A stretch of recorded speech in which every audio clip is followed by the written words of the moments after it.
Salam jumpa, salam sehat, salam sejahtera bagi saudara-saudari dimanapun berada.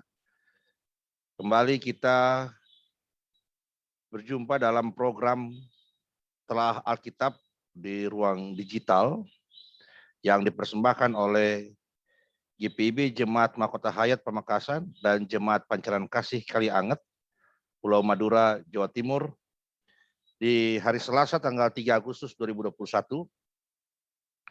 bersama dengan saya Pendeta Henry Victory Sihasale.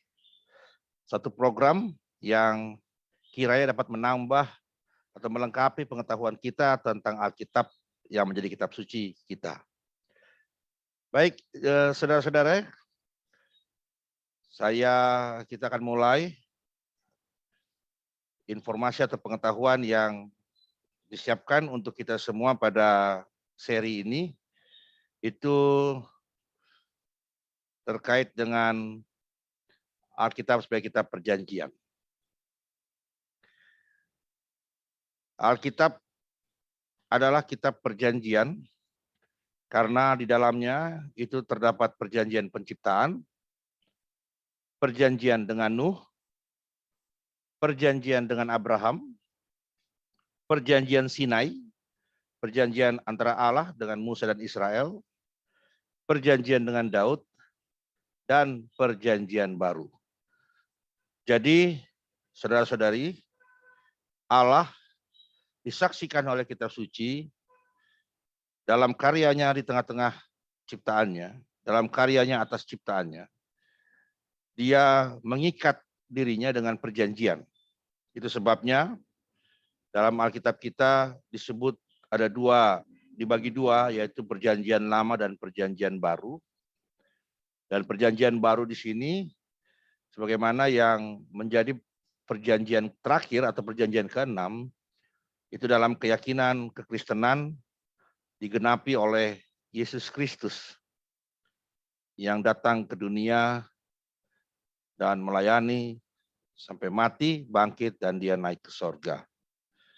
Jadi kita perjanjian baru itu diyakini adalah menggenapi nubuatan tentang perjanjian baru yang ada di Alkitab Ibrani atau di kitab perjanjian lama.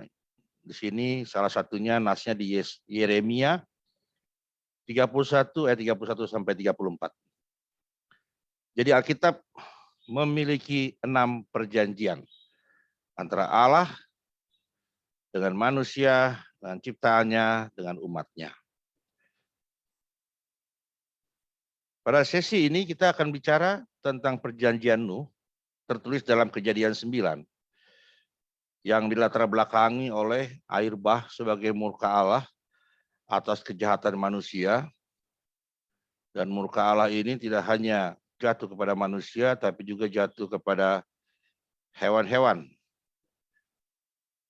Namun dari seluruh manusia, Allah menunjuk atau memilih Nuh bersama dengan keluarganya, dan Allah meminta Nuh untuk mengumpulkan hewan-hewan di darat masing-masing sepasang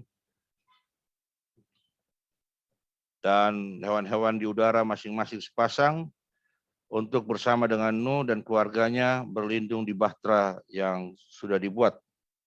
Dan ketika Tuhan menurunkan air bah, mereka yang ada di dalam bahtera inilah yang selamat dari murka Tuhan. Sampai akhirnya air bah surut, Nuh keluar dari bahtera bersama dengan keluarga dan hewan-hewan sepasang-sepasang itu. Lalu Nuh di hadapan Tuhan, Allah membuat perjanjian, dan tanda dari perjanjian itu adalah busur di awan. Dalam bahasa Ibrani, keset, yang artinya busur panah, atau juga pelangi. Jadi dalam Alkitab Ibrani, kata keset atau pelangi itu diterjemahkan dari bahasa Ibrani keset.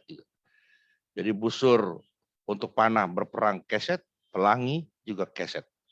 Inilah yang membuat pemahaman kita terhadap tanda dari perjanjian Allah dengan Nuh itu adalah pelangi.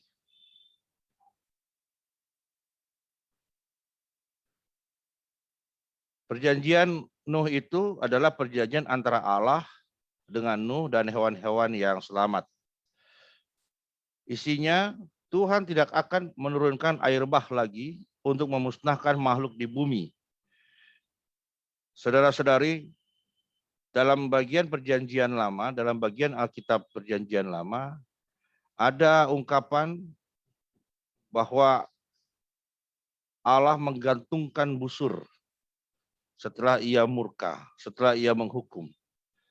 Ungkapan itu bermakna sebagai pendamaian, sebagai berlalunya murka Allah, sebagai mulainya pendamaian atau pemulihan hubungan antara Allah dengan umatnya.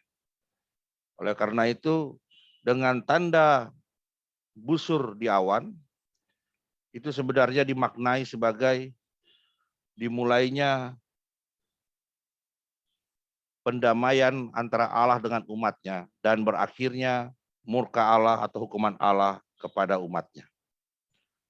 Jadi itu yang pertama, perjanjian antara Allah dengan Nuh dan hewan-hewan yang selamat, yaitu Allah berjanji tidak akan menurunkan air bah untuk memusnahkan makhluk hidup di bumi.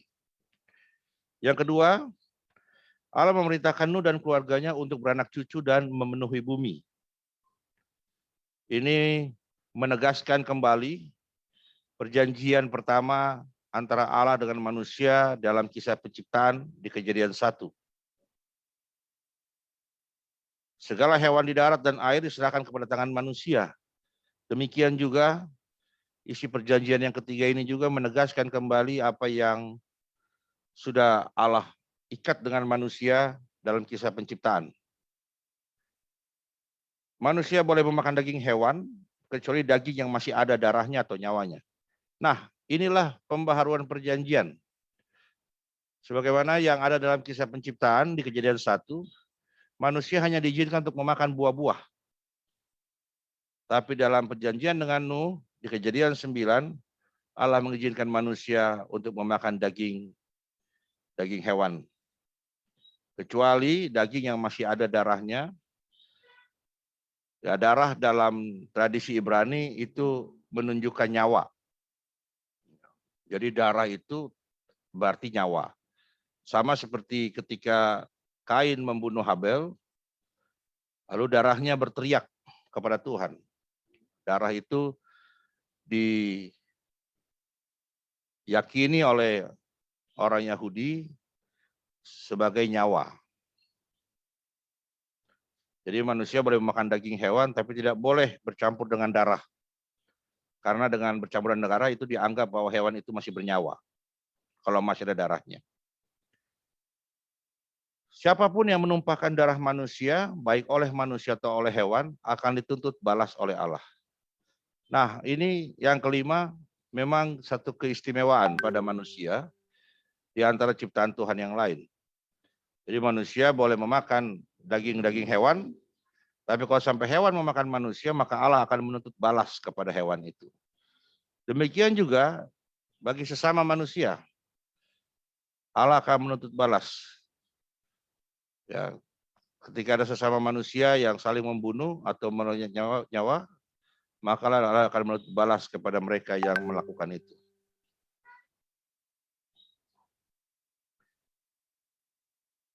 Nah, saudara-saudara, tadi kita sudah bersama mengetahui bahwa ada perjanjian-perjanjian yang ada perjanjian yang punya kesamaan dengan perjanjian di penciptaan. Oleh karena itu, bisa dikatakan, dinilai bahwa perjanjian Nuh itu sejajar dengan perjanjian Allah dengan manusia di kisah penciptaan sebagaimana tertulis dalam Kejadian 1 ayat 18. Dan ini menunjukkan bahwa kedua kisah ini memiliki sumber pada tradisi yang sama, yaitu tradisi imamat tradisi yang berkembang di abad ke-5 sebelum Masehi. Kalau kita lihat pada seri sebelumnya, dari Telah Alkitab kita bahas sekilas tentang kitab Taurat, ada 4 tradisi yang di situ digabungkan dalam menyusun 5 kitab Taurat dari Kejadian sampai Ulangan. Nah, sementara untuk yang dan dengan demikian dalam kisah perjanjian Nuh ini, perjanjian Allah dengan Nuh, karena dia sejajar dengan perjanjian Allah dengan manusia, punya kesamaan, maka dapat dinilai bahwa dia berasal dari tradisi yang sama. Dan tradisi itu tradisi imamat. Tradisi yang berkembang di abad ke-5 sebelum Masehi. Tradisi yang memilih memakai nama Allah dengan nama Elohim yang diterjemahkan dalam bahasa Indonesia Allah dengan istilah Allah. A-nya besar, huruf lainnya kecil. Tradisi ini berkembang dalam rangka menegakkan agama Yahudi sebagai aturan kehidupan bangsa Israel yang baru pulang dari pembuangan di Babel. Ya, jadi dengan demikian dikatakan bahwa tradisi ini memang sengaja dibuat atau sengaja dibentuk karena para imam atau imamat itu melihat bangsa Israel saat kembali dari pembuangan itu seperti bangsa yang tidak punya kepercayaan diri, bangsa yang kehilangan identitas. Oleh sebab itu, mereka kembali menegakkan agama Israel, agama Yudaisme, agama yang menyembah hanya kepada satu Allah, agama monoteis. Dan itulah yang dikenal sebagai agama Yahudi. Dan salah satu upaya untuk menegakkan agama Yahudi itu dengan mengangkat kisah purbakala yang dapat dipahami sebagai latar belakang dari keberadaan suatu aturan agama yang diberlakukan. Jadi para imam sengaja mengadopsi kisah-kisah purbakala yang ada, yang terlestarikan dalam tradisi-tradisi lisan, dalam cerita-cerita, lalu oleh para imam kisah-kisah itu diambil dan kemudian dinarasikan ulang untuk ditempatkan sebagai latar belakang dari adanya aturan-aturan agama ini. Mengapa agama Yahudi mengatur supaya orang dia beribadah harus hari ini, mengapa dia tidak boleh lakukan ini dan sebagainya. Nah, para imam ini tidak hanya menuliskan aturan, tapi para imam ini juga dia menulis latar belakang dari mengapa aturan itu muncul. Dan latar belakangnya itu adalah kisah-kisah purbakala. Seperti kisah penciptaan di Kejadian 1 yang menjadi latar belakang dari adanya aturan hari Sabat.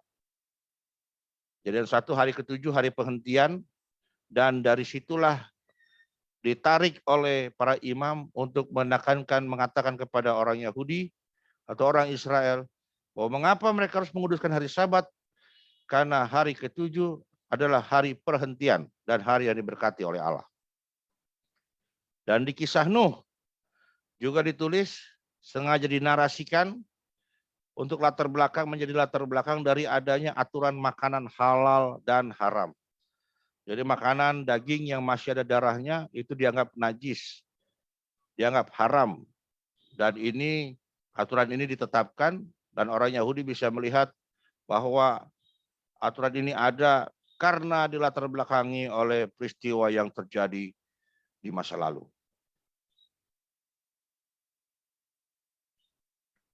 Nah, apa makna hubungan antara perjanjian, kisah purbakala, dan aturan agama? Perjanjian, kisah purbakala, dan aturan agama. Apa makna dari hubungan antara ketiga itu? Yang pertama, bicara perjanjian yang dimiliki oleh umat dengan Allah, itu mesti berada dalam keyakinan bahwa mereka sedang berjanji dengan Allah pencipta langit, bumi, dan segala isinya. Dan itu ditunjukkan dengan kisah-kisah purbakala. Jadi bukan dengan Allah yang menjadi buatan tangan manusia, bukan Allah yang hanya berkuasa di satu tempat saja atau satu waktu saja. Tapi dengan kisah-kisah purbakala, para imam ingin membawa pemahaman orang Yahudi bahwa perjanjian mereka dengan Allah mereka itu adalah perjanjian dengan Allah yang menciptakan, yang berkuasa atas langit, bumi, dan segala isinya. Nah, itulah tujuan mengapa kisah purbakala diangkat. Dan perjanjian dengan Allah pencipta adalah dasar dari keberadaan agama dengan tujuan untuk melayani kepentingan Allah pada semua yang diciptakannya. Jadi, aturan agama atau bangunan agama dalam hubungannya dengan kisah purbakala dan perjanjian ingin menekankan bahwa agama itu hadir bukan untuk kepentingan agama itu sendiri, tapi agama itu hadir untuk kepentingan segala sesuatu yang diciptakan oleh Allah. Itulah yang membuat mengapa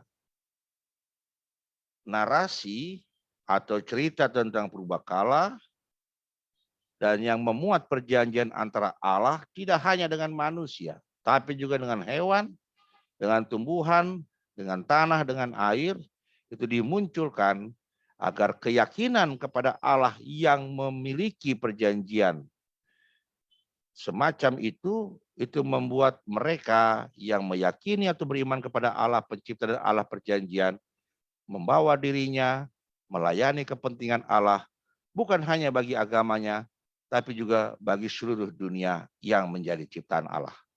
Nah, itulah sekurang-kurangnya dua makna atau dua pesan dari hubungan antara perjanjian, kisah purbakala, dan aturan agama. Ini yang juga bisa kita lihat pada perjanjian Nuh atau perjanjian penciptaan sampai pada perjanjian yang terakhir, perjanjian baru yang kita yakini digenapi oleh Yesus Kristus juru selamat kita.